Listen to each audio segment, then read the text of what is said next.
সুপ্রিয় দর্শক আসসালামু আলাইকুম। আশা করি আপনারা সবাই ভালো আছেন। যে যেখান থেকে আমার ভিডিওটি দেখছেন সবাইকে স্বাগতম। আমি আজ খুবই মজাদার একটি রেসিপি নিয়ে হাজির হয়েছি। আজ তৈরি করে দেখাবো লইট্টা শুটকি ভুনা। চলুন তাহলে দেখে নিই আমি কিভাবে লইট্টা শুটকিটি ভুনা করে নিলাম।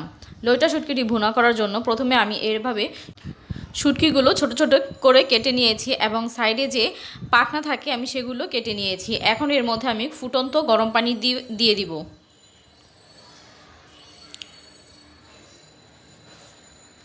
এখন এটাকে আমি 10 মিনিটের জন্য রেখে দেব। 10 মিনিট পর আমি শুটকিগুলো খুব ভালো করে কষলিয়ে ধুয়ে নেব। এখন আমি কড়াইতে তেল দিয়ে দিয়েছি এবং এতে আমি আস্ত রসুন দিয়েছি এবং দিয়ে দিব পেঁয়াজ কুচি।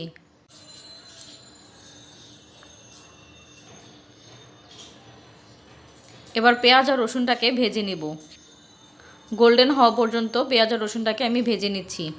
দেখতে পাচ্ছেন পেঁয়াজগুলো ভাজা হয়ে গিয়েছে। এখন এর মধ্যে আমি সামান্য পানি দিয়ে দিব।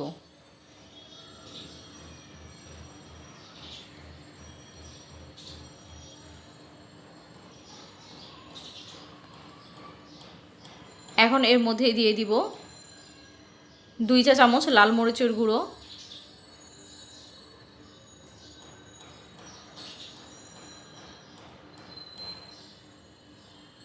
1 চা চামচ হলুদ গুঁড়ো, 1 চা চামচ লবণ দিয়ে মশলাটা একটু কষিয়ে নিচ্ছি।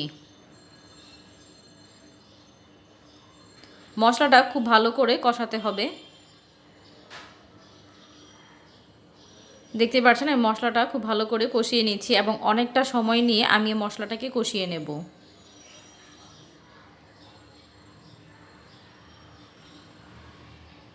মশলা কষানো হয়ে গেলে এখন এর মধ্যে আমি দিয়ে দিব লইট্টা শুটকি। এবার লইট্টা শুটকিগুলো মশলার সাথে ভালো করে মিশিয়ে আমি আবারও কিছুক্ষণ কষিয়ে নেব। লইট্টা শুটকির মধ্যে এরকম আস্ত আস্ত রসুনের কোয়া দিলে খেতে কিন্তু অনেক বেশি মজার হয়।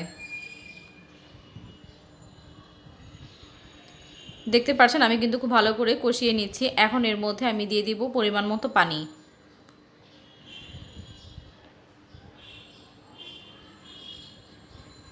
এখন এর মধ্যে কিছু কাঁচামরিচ কুচি দিয়ে দিব।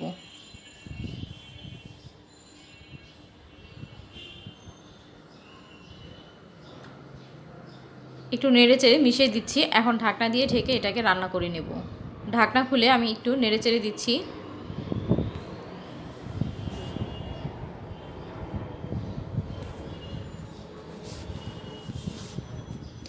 পানিটা শুকিয়ে গিয়েছে এবং শুটকিটা কিন্তু একদম ভুনা ভুনা হয়ে গিয়েছে।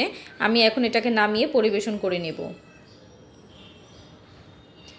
তো দেখতেই পারলেন কত সহজেই আমি লইট্টা শুটকিটি ভুনা করে নিলাম। খুবই মজাদার। যারা শুটকি পছন্দ করেন তাদের অবশ্যই এটা অনেক বেশি পছন্দের এবং বেশি পছন্দ হবে।